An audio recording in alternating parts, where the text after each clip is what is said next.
මම මංජුලා මං ඉන්නේ බහරේන් එකේ. මං දැනට විදේශගත වෙලා අවුරුදු 3ක් වෙනවා. මම විදේශගත වුණේ කුරුණෑගල මාතා ඒජන්සි එකෙන්. කුරුණෑගල මාතා ඒජන්සි එක කියන්නේ ඇත්තටම හොඳ ඒජන්සි එකක්. මගේ පාස්පෝර්ට් බාර දීපු දවසේ ඉඳලා මෙඩිකල් යන දේවල් දක්වා හැම දෙයක්ම කුරුණෑගල මාතා ඒජන්සි එකේම කාර්ය මණ්ඩලය හොඳින් කරලා දුන්නා. යසාරමිස් ශානිකා මිස් ඇතුළු අනිකුත් සියලුම කාර්ය මණ්ඩලය ගොඩක් වගකීමෙන් හැම දෙයක්ම හොඳින් කරලා දෙනවා.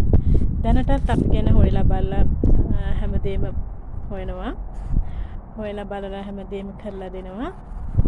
ඉතින් කියන්න තියෙන්නේ විදේශගත වෙන ඕනම කෙනෙකුට යන්න කුරුණෑගල මාතා ඒජන්සි එකට මම 100%ක්ම විශ්වාස කරලා ඕනම කෙනෙකුට කියනවා මාතා ඒජන්සි එක ගොඩාක් හොඳ ඒජන්සි එකක්. ඇත්තටම අපි ගැන හොයලා බලනවා. ඒක විදේශගත වෙන ඕනම කෙනෙක් යන්න කුරුණෑගල මාතා ඒජන්සි එකට. මාතා ඒජන්සි එකේ සියලුම කාර්ය මණ්ඩලය වගකීමකින් හැම දෙයක්ම